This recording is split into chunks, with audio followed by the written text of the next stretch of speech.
Well, good morning, everybody. This is Chad over at ServPro in Salem. How are you today? Let me get this. I got a little beeping going on in the background, but good morning. Welcome to class this morning. And let's get that off there.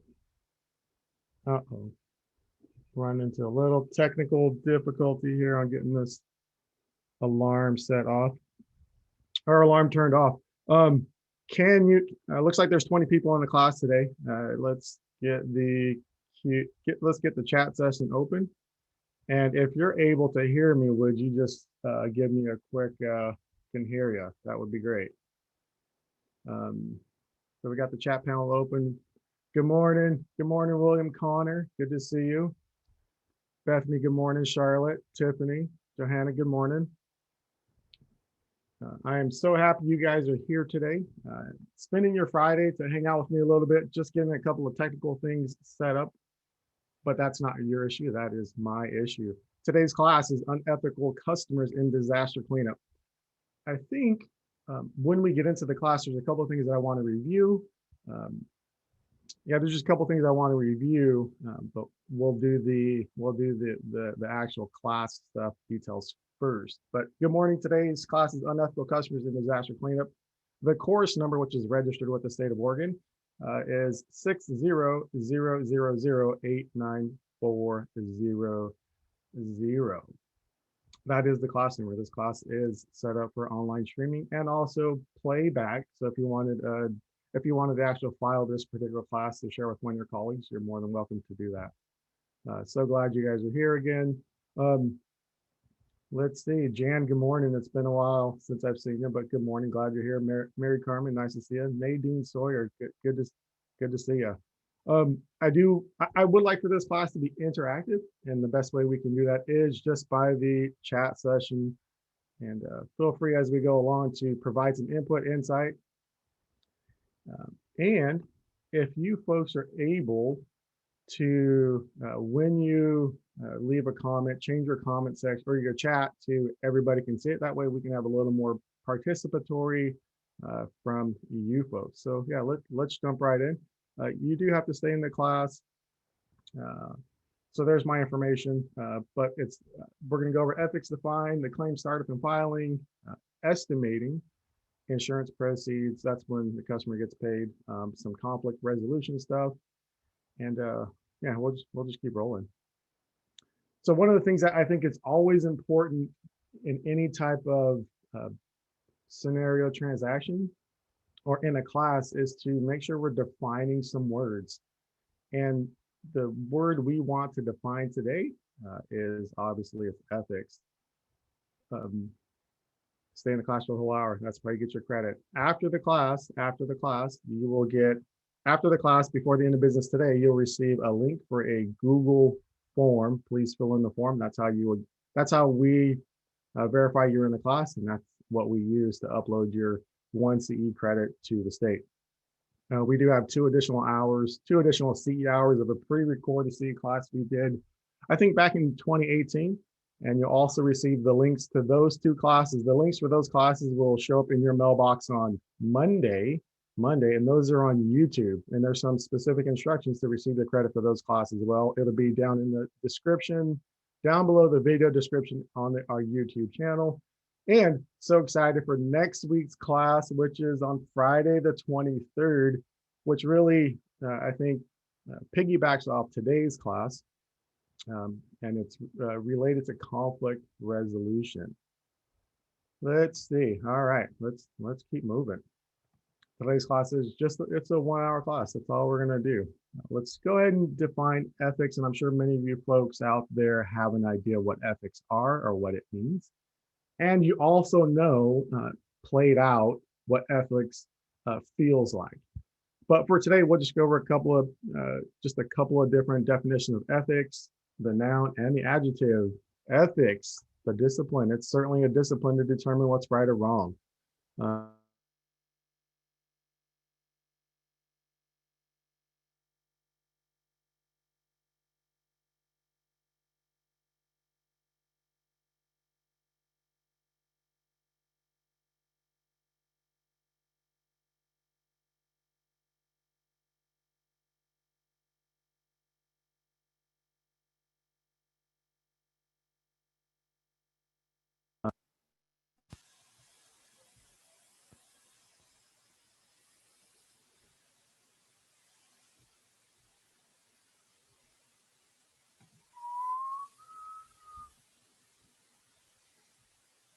Oh, guys, hang on one second.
Oops, sorry about the mishaps.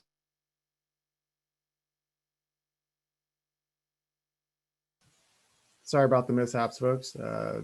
Taking up a few minutes of your time again. I apologize for that. So we'll just make sure today's class uh, that we actually just provide you with some good information.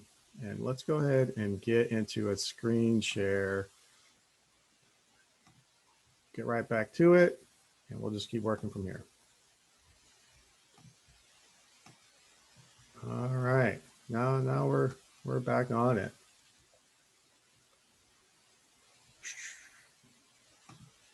get caught up here. All right, so we were just right here when we finished off ethics, the discipline of dealing with what is right, what is good and bad, right and wrong. And I'm sure most of you guys have an idea of what ethics means for you or how you've seen it played out in your world. But I do have a couple of quick questions as we're working through here. The adjective of ethics or being ethical, relating to the ethics conforming to professionally endorsed principles, practices, and it's synonymous with virtuous, moral, and decent. And a colleague of mine, Sean Lapoff, he had mentioned in one of his previous teachings a couple years ago, and it's right there on the slide, ethics are what you do. Ethics are what you do. Let's see here. Get my Q&A up here. Excuse me.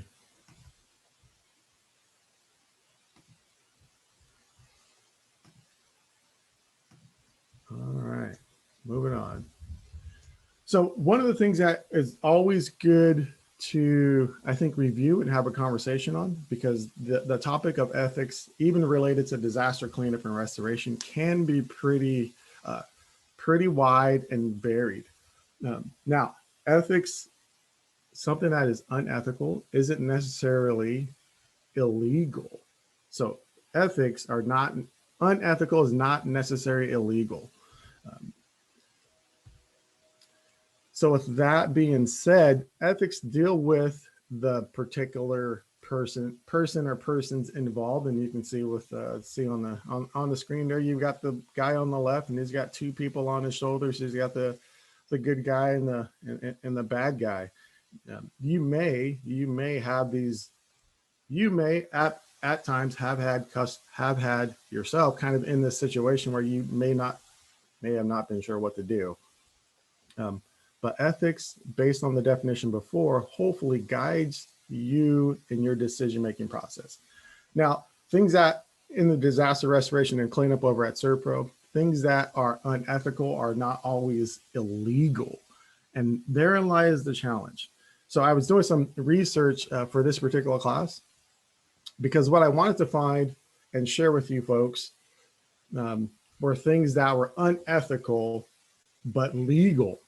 Unethical but legal, and that are perpetuated by customers, because sometimes customers do things that we find to be unethical, right? Would you guys agree with that?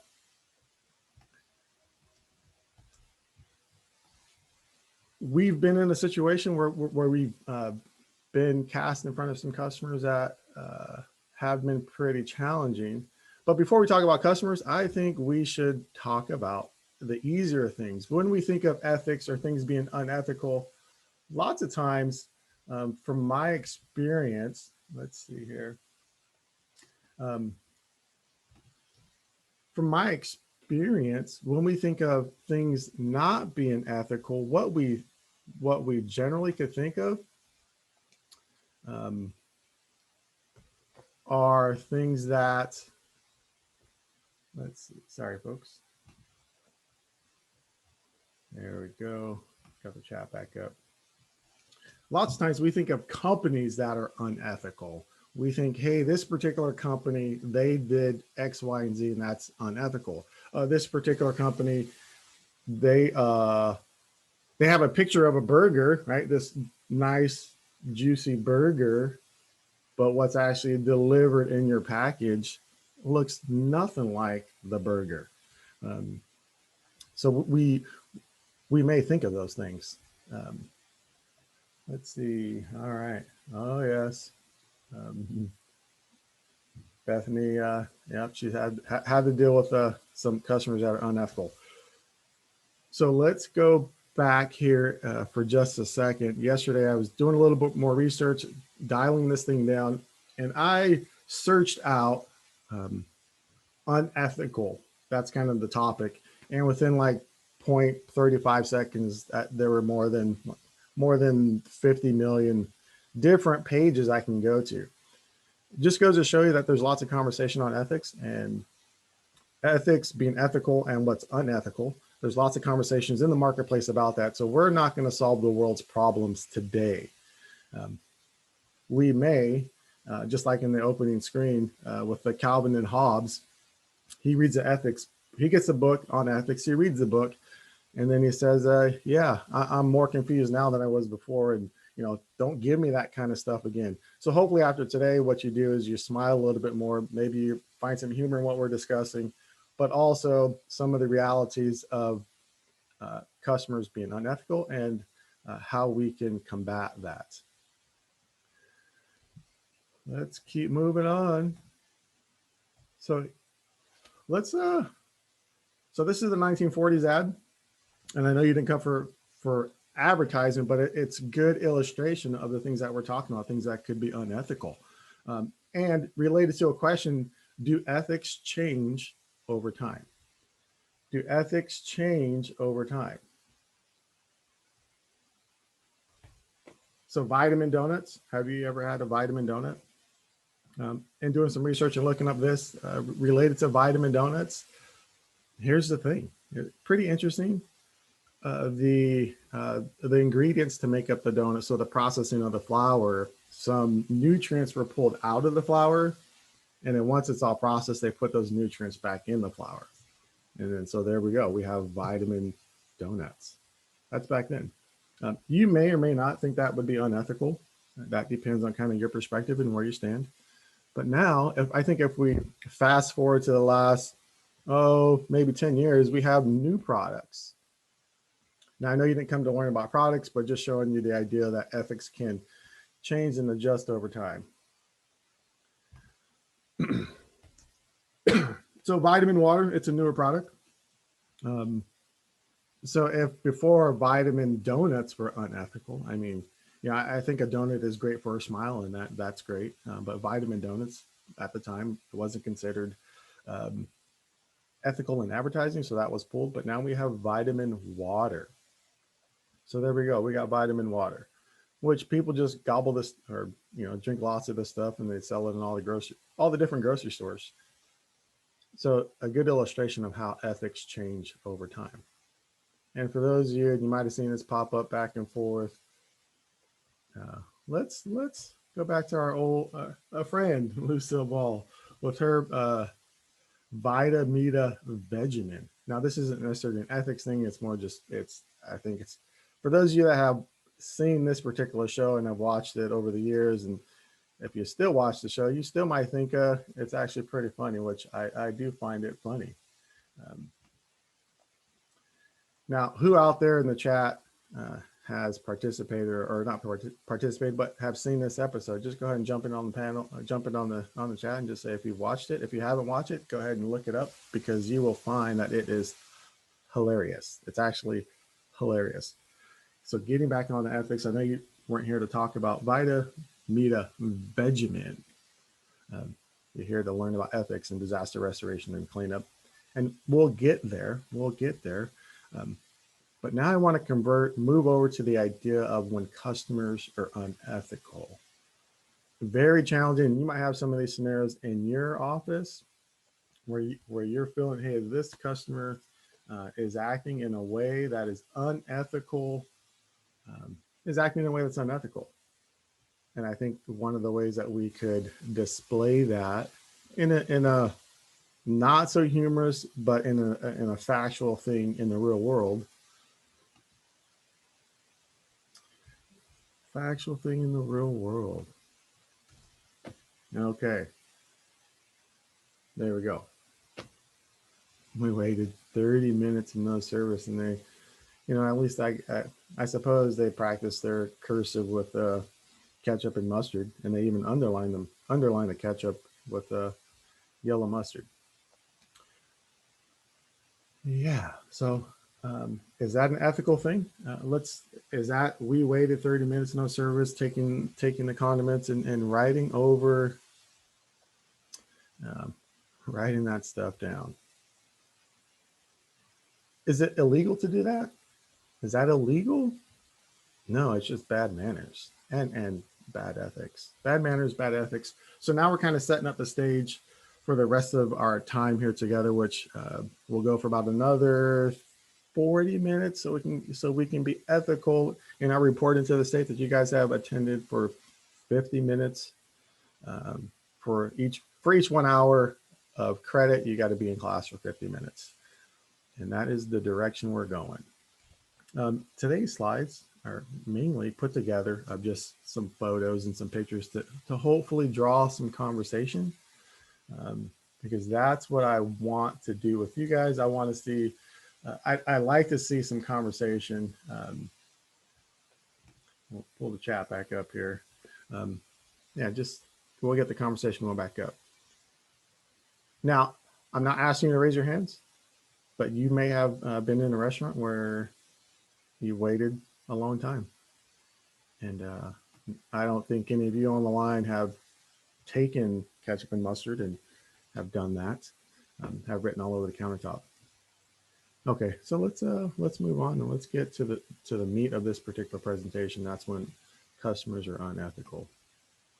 And it's strange that we're having the conversation. I generally don't want to believe that customers are unethical, but sometimes unethical things happen, whether unintentional or intentional. Sometimes they're ethical, and we're gonna touch and go and camp on a couple of different areas, how customers can be unethical in disaster restoration and cleanup. So unethical customer behavior can occur throughout the whole entire claims process, which makes things challenging for a contractor like Serpro here in Salem, challenging for the field technicians, the people that are actually on the job performing services. Can be pretty challenging. But we do have some kind of four key areas where some unethical behavior can pop up, and that would be kind of on the startup, your initial claims filing. On the initial inspection, some things could happen, and we'll get into some maybe some examples of how that might occur at the initial inspection, and then we'll touch on scope of work and during the progress of work. Let's see here. Where are we? Good. Right here. All right. So if you guys are still with me, just go ahead and jump in the chat and just say still here. Put a hand up. That would be great. That way we've got some additional record keeping that you guys are in the class. Also during the class, we'll have a poll that comes up. We've got 2 questions. Please respond to those questions as well, because that helps us in our record keeping as well, and it creates some additional participation. So in the startup, generally from my experience, my personal experience, I've been with the franchise for 6 years. In my personal experience, there's not a lot of unethical things that happen in the startup or in the claim filing. I just call that the startup, but there's not a lot of things that happen in the startup, and even in the initial inspection. In those particular times, if we're going out and we're checking on a property damage loss, we're just collecting data, gathering data, and which for our industry, working with the insurance companies, data is important. Hey, what from our perspective, what's the source of the loss? What is the source of that particular loss? And then we just make notes. And we do that, the initial startup and the inspection, those generally coincide with each other and happen at about the same time. All right. But we're going to connect in these next 2 areas where I think, where we're going to have the most challenges. And the first one, I think, where we have the most opportunity for unethical things to occur is going to be when it's work in progress, when the work is actually happening. That presents lots of challenges for unethical things to happen. So if we're working with customers directly, it's imperative upon us to make sure we're paying attention and we're crossing our T's and dotting our I's, because we don't want to haphazardly or unknowingly find ourselves in a weird situation where, in our desire to help a customer, that we do something that isn't ethical, isn't right, isn't good for either us or good for the customer. Now, in some situations, what will have happen, and it occurs if you look at the little dent on the picture on the left there, the picture on the left, it's a dented fridge. Now, who or what, who, I guess more along the lines of who damaged the refrigerator? Sometimes it was us. Yeah. Sometimes we did it. Sometimes we're moving lots of things around and we have a number of people, and sometimes we make little nicks here or there. It would be unethical for us to say, hey, we didn't do that. But it would also be unethical for the customer to say, hey, this is what you did. Now, with those things kind of being equal, sometimes customers remember things differently, or during a loss, they start to notice some things that maybe were there in particular. They've been there for a long time, and yet and now they see it because there's multiple people in their house. I'm not saying that that is unethical on the customer's behalf, but the customer didn't really know what was there. But now they're noticing. The idea is, once you start looking at a certain color car, then you'll see that color car more frequently throughout your day. Another area where a customer can behave in an unethical manner, and it's really, and it's one of those unethical yet, but it's not illegal. Unethical, but it's not illegal. That's that middle picture there. Money under the table. Money under the table. Generally, where that could happen, that could happen when the customer, when the client and the customer, when they have they've taken a liking to a technician, one of our team members, and they want to hire the team member directly. Hey, how about you come on the weekends? Hey, how about you come after hours? I'll pay you more than what your franchise is paying you. I'll pay you more than what your boss is paying you. Certainly a thing that happens in I think in lots of different industries, where if you find a good somebody that's good at their craft, people want that person. And homeowners and some business owners sometimes can proposition our team members with money under the table.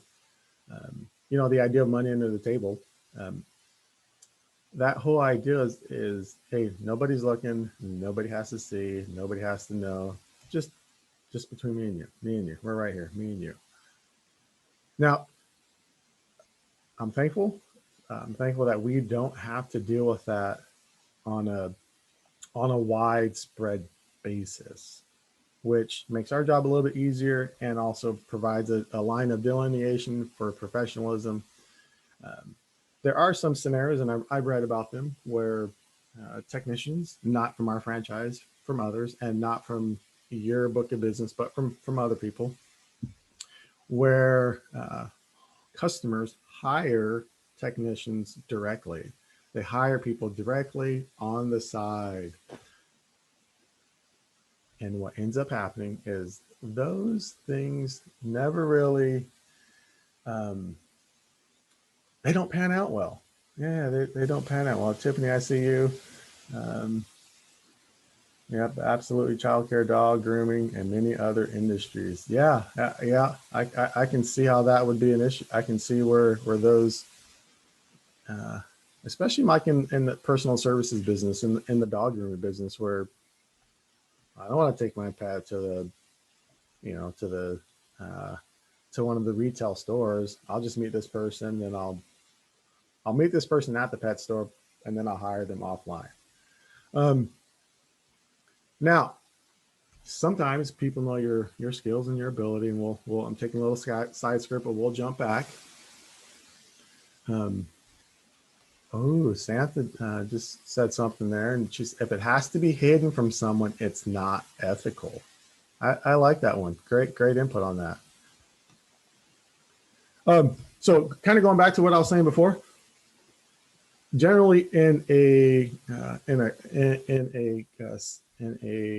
carpentry type scenario where a customer propositions an employee of the company they have hired to do work for them on the side.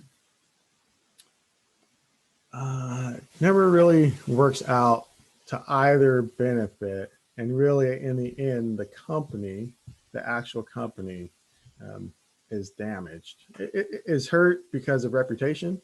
Even if the work performed is actually good quality, still the reputation is hurt.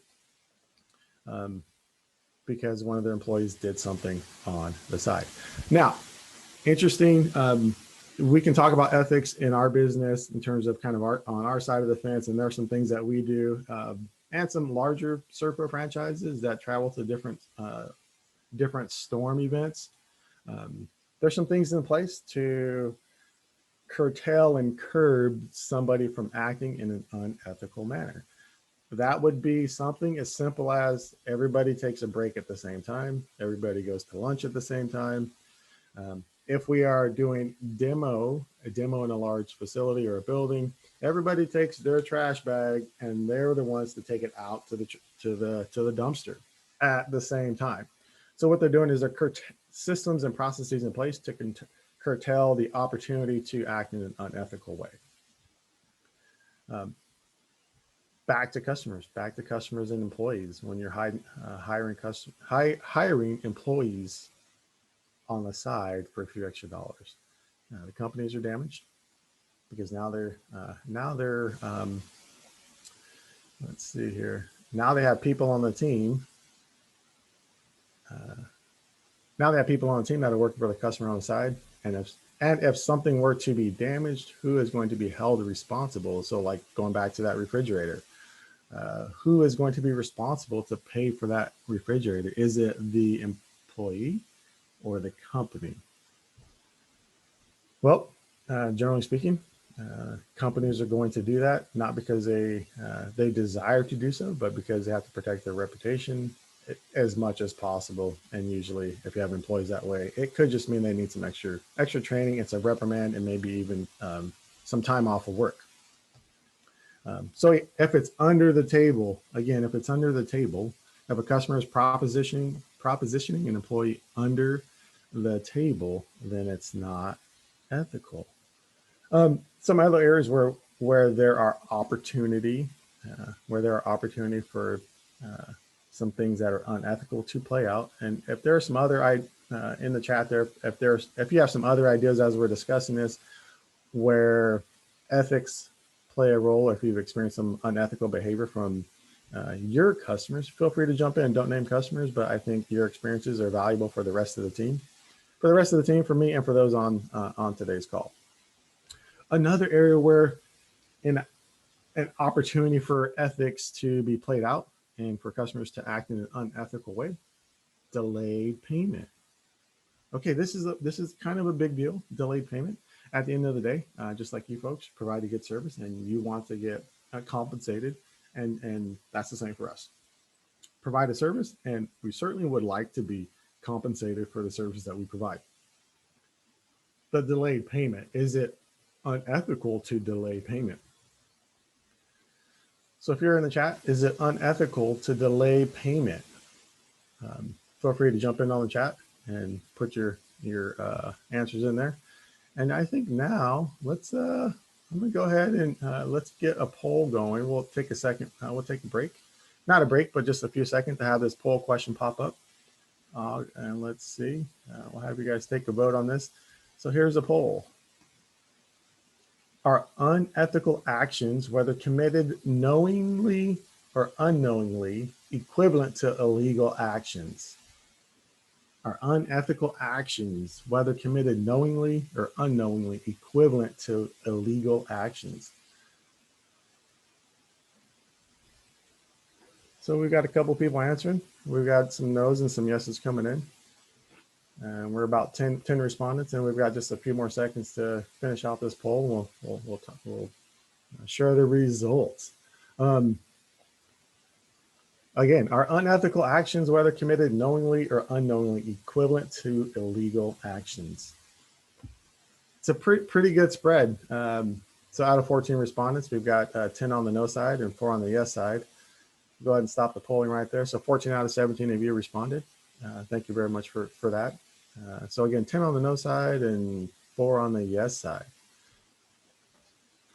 And I think the answer is kind of what this poll is telling me. The answer is depends, right? It depends, because not always are unethical actions illegal. However, if the action is illegal, it is always unethical. So thank you for that participation. That's great. We'll have another poll coming up. I've got Charlotte on there. Yes, once the service is complete, payment is due. I love that, Charlotte. That's a great answer. Once services are performed, or once the obligations of the contract, along the contract, or the duration of the contract, once they are complete, payment is due. So certain scenarios, and sometimes what can happen, delays in payment are due to no one's fault. Delays of payment are due to no one's fault, and that certainly we wouldn't cry, hey, that there's an ethics thing there happening. However, and in some situations, sometimes homeowners are they're cashed out before we start services. Cashed out before we start services. Probably the more recent examples of that happening are in the Santee and down in the canyon, the canyon wildfires. Lots of homeowners and property owners were paid out prior to work starting and prior to work completed. So in that scenario, if we're working with you or your customers and we're setting up the guidelines for doing business, if we're setting up the guidelines for doing business, this is when we would like to start. These are the services that we're going to perform, and you have all the line items 1, 2, 3 down the list. And here's the payment terms. We have an expectation that at the completion of those services, or whatever markers there are, that we'll get paid for services. The ice storm customers are very, let's see, Tiffany just mentioned in the ice storm, some customers were delayed in receiving payments simply because technology took systems offline. Not unethical, just difficult. Hey, that's great. Tiffany, that's a great comment, because it's one of those, well, depends type answers. Depends on the scenario and what's going on. And you know, as far as that goes, I'm a customer for the electricity and my gas bill and for insurance. And sometimes due to technology, we could have a technology thing where payments are delayed. And then some companies, like your utility companies, you may have received notes in the mail. Hey, due to X, Y, and Z, or due to COVID, you can come up with a different payment plan. As long as it's agreed upon, then there's nothing unethical about that. It's just when when the customer has the ability to pay for services through insurance proceeds, and they delay that for whatever the reason, and not communicate that. It's better when customers are communicating along the way. So again, delayed payments, it could be delayed due to nobody's fault, and it could be delayed due to that's what somebody decides to do, because now they've got a windfall of cash just burning a hole in their pocket. There have been some examples over the years, over my tenure at ServPro, which has only been 6 years, where things happen during a claim, and insurance proceeds are now living income, or income for the boat, or whatever that might be. Obviously, we don't know specifically how people are taking care of those finances. However, we have been in situations where payment has been delayed. Now, the next thing that I do want to, we'll get off the delay payment and we'll just move on. Other things that are unethical, and it's something that you could experience in your own, um, in your own world and in your own day-to-day working experiences. Abuse, customers abusing you or your staff.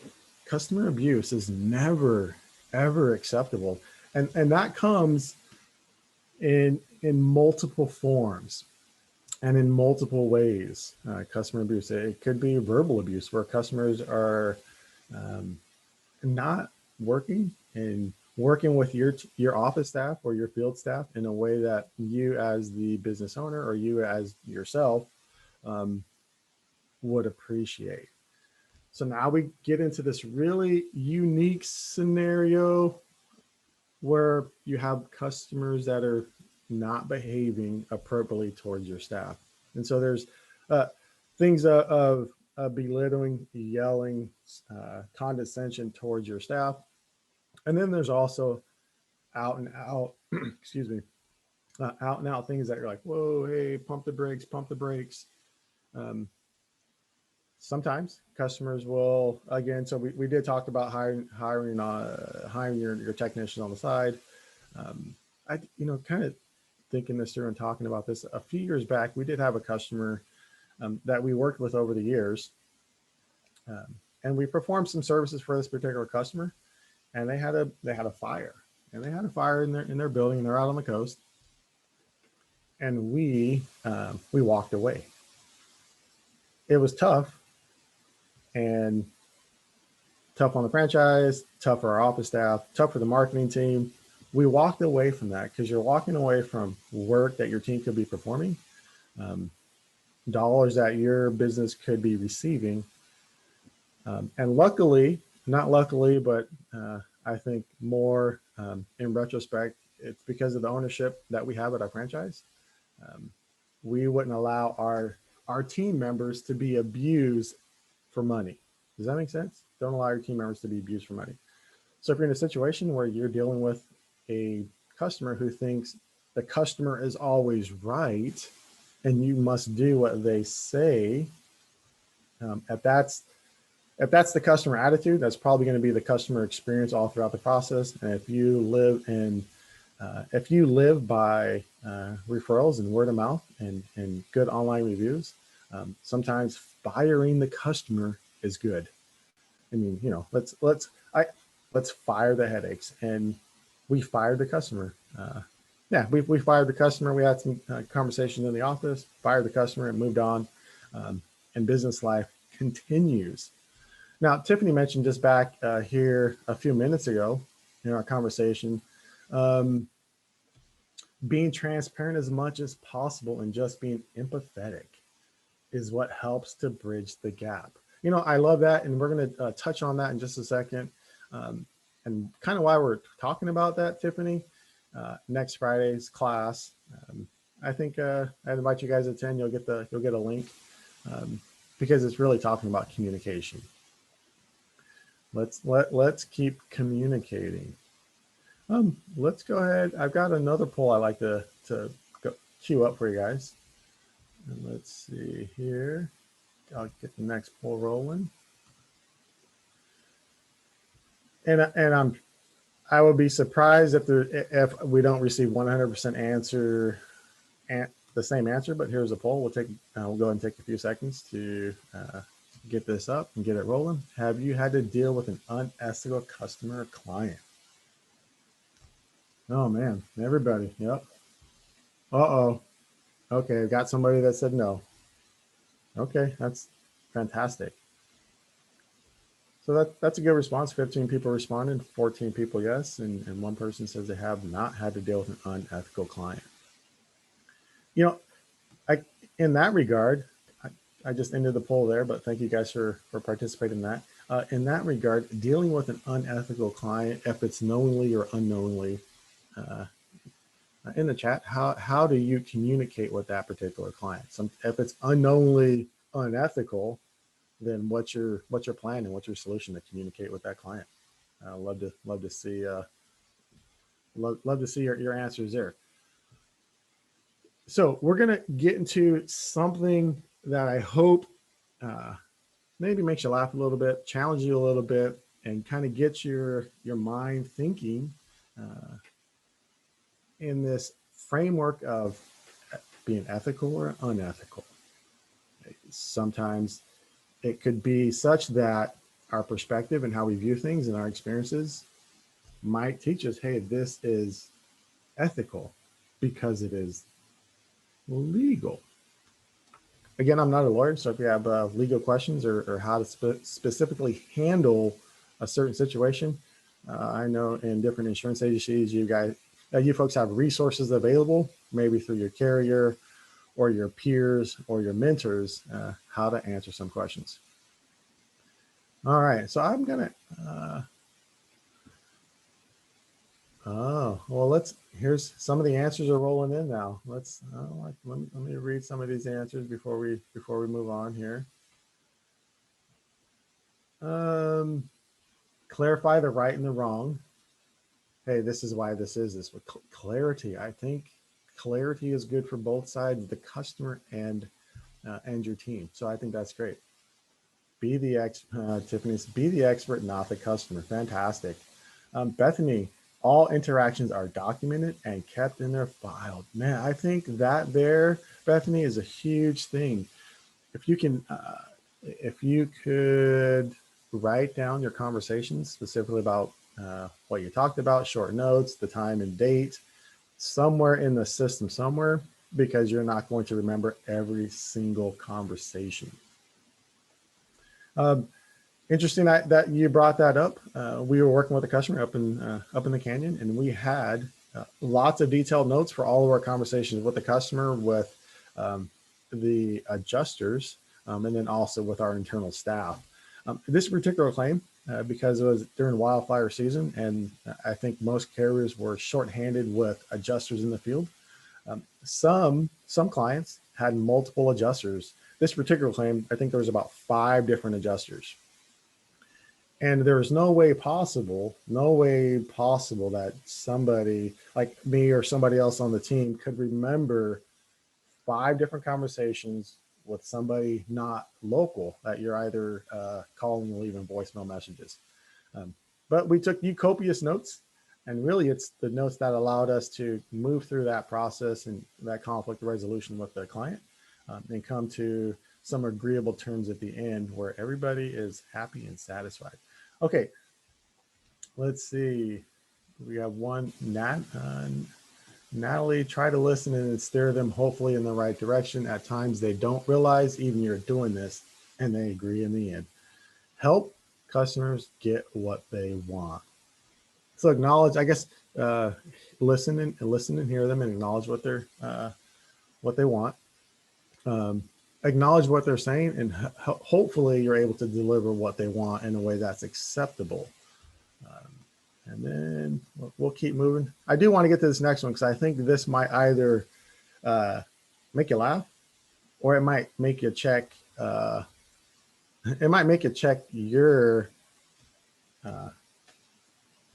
credit card statements. So I was, again, doing a little bit of research. This isn't a local case, and this is one that's, I think it's probably closer to 10 years old, related to credit card companies. Do you guys have credit cards? Are you guys big credit card users? You don't have to put that in the chat. But if you are, you might find this to be a little humorous. So there's a story, and we'll get to it. Here's a setup. There's a story. A fellow receives his credit card information in the mail. The long form statement has all the terms and agreements, and it's like a 6-point font on legal paper. Now, I think we have to all agree and understand that things on like a credit card, the disclosures for a credit card, they're written by legal attorneys, and they're written for the company's benefit. with that being the case, I think so. Check this out. Man outwits bank by changing credit card terms, and he wins in court. That's kind of a. Is that one of these, or one of these? I don't know. It's kind of a big deal, or so let's see. What do you think that is? He changed his own credit terms. Okay, let's get some participation on that. This particular fella changed his own credit terms. How does that even happen? How do you change your own credit terms? And if you do the search, this is it's a fella, and the article says it's a fella in Russia. Um, he read he read the fine print.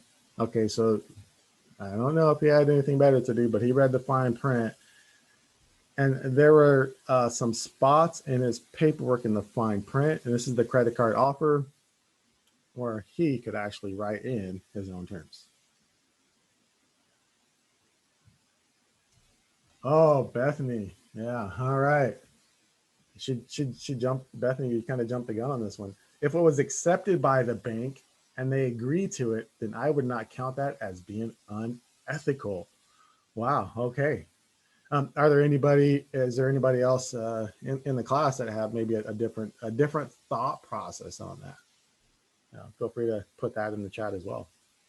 So, anyways, this particular fella, he changes all the terms on his on his offer.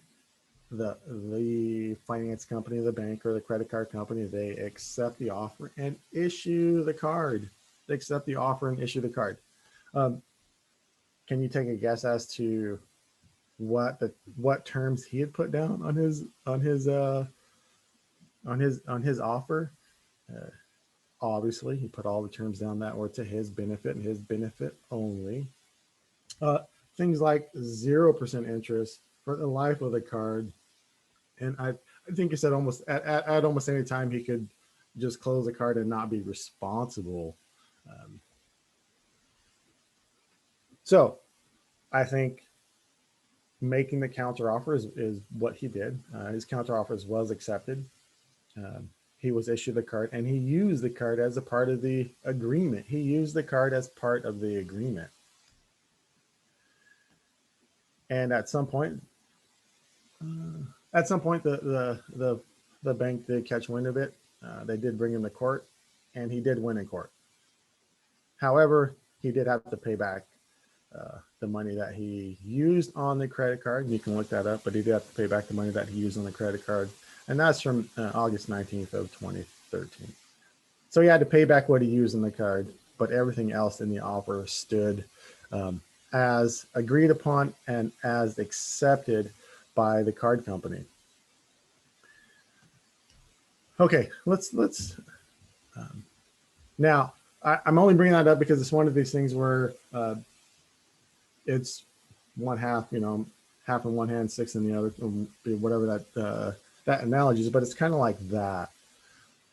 There are times that you could take advantage of people. That might be that. But from the legal side of things,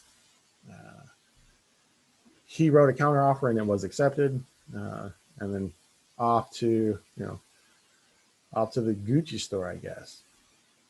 Now, what happens? What happens when you find yourself working with a customer in disaster restoration and cleanup? You find yourself with you're working with a customer, and there is some conflict. If you're working with customers and you're working on multiple things, sometimes there could be conflicts that arise. And again, this isn't necessarily due to anybody's fault, but there are just conflicts that arise due to the nature of the event. Working with insurance, working with other contractors like plumbers and electricians and HVAC. There could be along the line of services, there could be some conflicts that arise. So with that, let's see here. when you have some conflict resolution just ahead. So there are some things, um, that happen in conflict resolution. Now, sometimes conflict doesn't have to be two people are really just having lots of friction, but there's a difference in how you see things, and a difference in how you see things, or a difference in perception of what needs to be done. But here's what we find. And you can see that right there in the black box on your left. The biggest communication problem is we do not listen to understand. We listen to reply. We listen to reply. In your world, out in, when you're working with clients, I suppose, and maybe just assuming as well, that sometimes if you spend more time asking questions and listening, spend more time asking questions and listening, that you can help people, right? So if you can identify the problem, if you see what the problem is, then we can work on that. But if lots of this happens where we're just going back and forth and we're finger pointing towards the other person, to either the customer or our team members, or trying to figure out who's at fault, right? Hey, whose fault is it? Sometimes we could go that way, and the customers do feel that way. Hey, Serpro, you guys are at fault for denting my refrigerator because you're removing it and you put a dent in it. Let's see here. So, and again, this is a leeway into next Friday when we're, working with customers in crisis communication. Johanna Allen is leading that discussion and leading that and preparing all the material for that. So that'll be a good class, 10 a.m. next Friday. So practicing with the customer, listening to understand before we reply. Listening to understand before we reply. Oh, okay. So somebody just wrote in the chat, many times people just need to vent. True. This is a true statement. Nadine, true statement. Sometimes people just need to vent, let off some steam, and have someone to listen to them. Wouldn't we all be in a different place currently today if we spend more time listening and less time replying to what somebody's saying, or replying to how they're emoting what they're saying? Listening to understand first, and then having clarity about what we're hearing, and then responding to that. Now, what about, let's talk about, we've done the things in the first box, the black box. We've done those things. We're listening. We're gaining clarity for understanding. Hey, Mr. and Mrs. Jones, I hear what you're saying. It sounds like you're irritated for X, Y, and Z because these particular things happened. We apologize. Here are some solutions. Now, this is where we come into the part where disagree or agree. Disagree or agree. In lots of the projects we worked on, and our class is going to be winding down here in a few minutes, so thank you for being involved and participating. So in some projects that we're working on, in some restoration, water damage mitigation, or even some of the fire jobs, sometimes we agree and sometimes we disagree. Now, we may disagree about what a solution may be, and yet for the benefit of the customer and to have the file closed, we take some steps to do that. Or the customer may disagree with our position. And still then, even in that scenario, there's still some additional conversations that can be had to come up with a workable solution for both. If the customer is adamant that they are 100% correct throughout the whole process and that we are 100% incorrect or wrong, I think we'll have some challenges. We certainly would like both people to, we certainly would like to come to a middle ground. Back in the canyon, we were working on a project. So dual pane windows, the inside pane, the side that's inside the home, the interior of the home had what looked like a BB crack in it. So when we went to clean the windows, we applied some cleaner, and it was cold. There's no power up there, and the glass cracked the whole pane. So from that little BB hole, it got this little spider thing going off, and the whole thing cracked. Now we could have said, hey, there was a hole in it. There was a BB hole in that glass now already before we did anything. So we're going to replace it with another piece of glass and put a BB hole in it. Fortunately for our team, because we were the last ones to touch the window, even though there was a BB hole in it, we just replaced the whole double pane window. Not really how you want to do things in terms of you don't want to damage things any further, but you also, at the end of the day, you would like to get compensated for the services you provide for your customers. This box on the right, this squiggly lines, if you can read that, it's a little, there's lots going on there, but I think if you just focus on the top part and the bottom part, problem solved. So if we listen and if we can come to some agreement or disagreement for a solution, even if we disagree, if it helps the customer, okay, then we're going to do that. Now we come to this other part and we're going to wrap this up here kind of on a high note. I'll introduce you to a new person.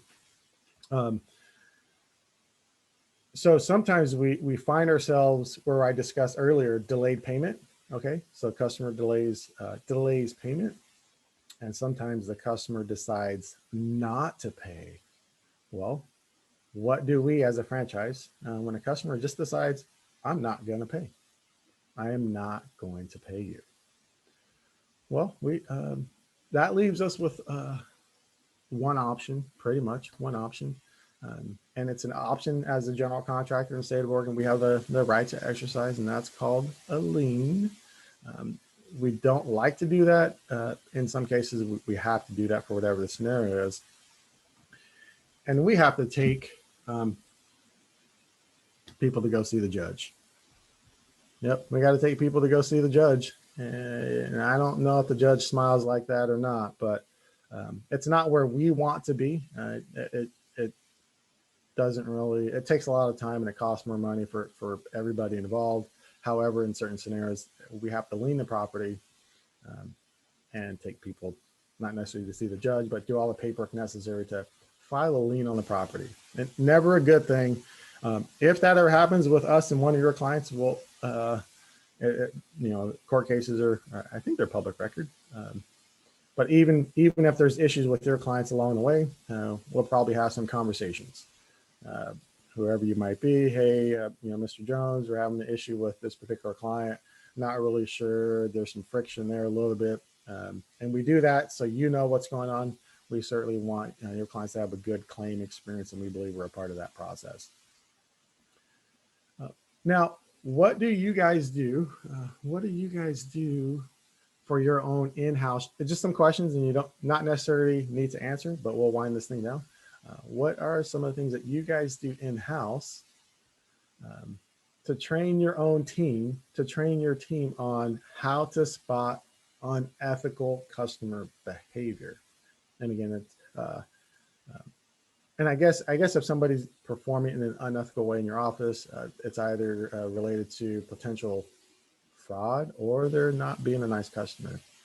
So maybe something to think about. And there's some, I think there's lots of resources available. There are more resources available for insurance agents, how to be an ethical agent. There are less resources and information available about how to work with unethical customers. If you guys have ideas on how to work with unethical customers, feel free to shoot me an email, or some things that you've done in the past. That information is valuable for all of the agents here on the call today, or in the webinar today. But just moving into the future, working with customers, it is better to have the best customers that act ethically versus a lot of customers that maybe pay you more and have larger premiums with your office, but you always have a headache. And then just unethical behavior in business and how to prevent it. this is the last slide for today. I appreciate you guys spending a little bit of time. Thank you for wading through the technical difficulties, hanging on the line, and participating via the chat in today's CE webinar. One thing, either customer or inside, is be proactive in your procedures and policies and in your effort and training on being the most ethical agent you can, and also working with the most ethical customers you can, because from our experience, life is too short to deal with a lot of the nonsense that can be curbed early on in the process. Well, I appreciate you guys spending time this morning on your Friday morning in this webinar. You will, at the end of the day, by the end of today, you'll receive an email link with a Google form, so you can enter in all the information on the form to receive your CE credit. Credits will be uploaded to the state by Monday at noon, and put on your calendars for next Friday, 10 a.m. For the Crisis Communication CE class being taught by Johanna Allen. I hope and wish you guys have a great day today and a great weekend, and we will see you guys in the next class. Thank you so much. Have a great day. Bye now.